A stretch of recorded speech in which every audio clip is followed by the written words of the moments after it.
So yeah, there you have it. The Darth Maul figure is epic. I wish that the Black Series Darth Maul from Clone Wars was better. I know a lot of people are loving it. I'm happy for you guys, but personally, I think that head sculpt looks super weird. I don't know why no one else is pointing that out, but I guess it doesn't bother other people. It bothers me though, and I was wrong. And I say I'm wrong because I said I wouldn't buy this figure. I didn't need it. I had the 3.75-inch one already that's good. I don't need this. This doesn't look that good. I said something like that, and I was wrong. I was so very wrong. Not only was I wrong enough and changed my mind enough to decide, hey, maybe I'll buy that. Now that I have it, I've decided this is one of my favorite Black Series figures of all time. So let's get into why. All right, so first thing everyone loves to talk about with the great action figure is the articulation, and it is amazing on this guy. He's got a ball joint at the head and the neck, and he's got the butterfly joints, which are so important for getting those great lightsaber poses. He's got the hinges and swivels at the wrist, the up and down hinges, which are great.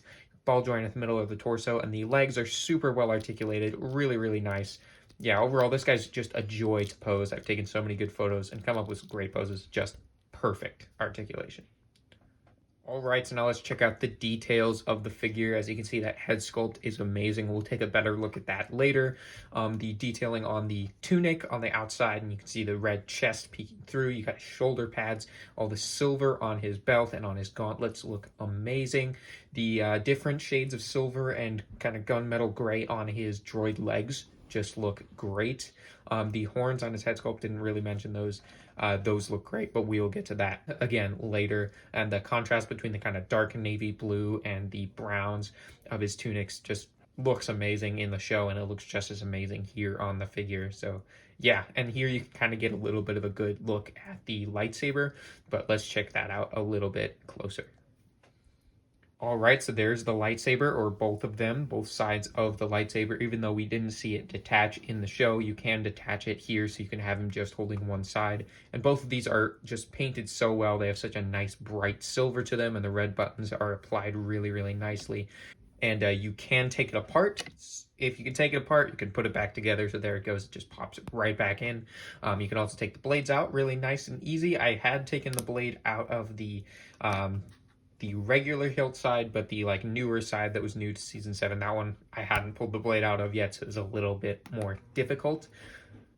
So it does fit nicely into his hand as well, but it is a little finicky. It doesn't fit like perfectly into his hand, so you gotta kind of find that right angle to put it in his hand to make sure it looks good and it fits and it's not gonna fall out. But yeah, it doesn't have the perfect fit into his hand, but it does fit. And when you get those up and down hinges on the wrist, it'll just make for, yeah, it's just a dream for action figure lightsaber poses, which is just amazing. And yeah, you also can put it on his belt. I hadn't really tried that, so you can see me kind of struggling with it.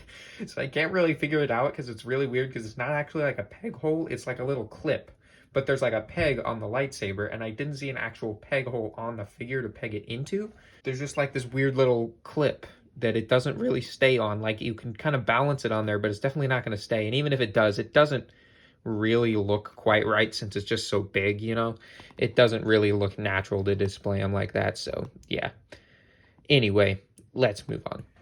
All right, so next let's talk about my biggest gripe with it before I actually had it, before I really knew what the heck I was talking about, which is the head sculpt. So here's what the head sculpt looks like. It is amazing. So I said I didn't like the way the head sculpt looked, didn't think it looked like Ray Park, don't know what I was talking about there, and that I didn't like that it was smiling. And as you can see on camera right now, that Darth Maul sure as heck ain't smiling. The problem with it is, here I'll show a shot where I have him a little further from the camera. It looks like he's smiling from far away and at certain angles because of the way his tattoos are printed on his face. Which is just really odd, because you have his mouth open and then you have the tattoos kind of printed in almost like a smile shape. So looking at him from far away, it looks like he's smiling. But if you look at him up close again, you can see that he is not smiling. He is grimacing, kind of sneering, which is much more fitting for an expression Darth Maul would make, and it does look like Ray Park. I don't know what I was talking about. It doesn't look exactly like him. It kind of looks like a mix of him and an adaptation of the animation, kind of like with the Clone Wars Anakin that I reviewed a little while ago. But yeah, it is an amazing head sculpt, and that was my biggest gripe with it before. It's one of my favorite things about it now. So yeah, totally 180 turned on that. I love the head sculpt on this figure. All right, real quick, I just have one size comparison figure, which is the 332nd Clone Trooper, because he did fight these guys briefly at the end when, Ahsoka freed him from his cell. It was pretty cool. So that's the only figure I have that was actually like on screen with him. I do have an Ahsoka, but it's the one from The Mandalorian. I don't have the Clone Wars Ahsoka figure to kind of pose with this guy and show you what they look like together. So unfortunately, that's all I got. There you are. So yeah, when I said I was wrong about this figure, I was wrong on many different levels. This figure is totally worth getting.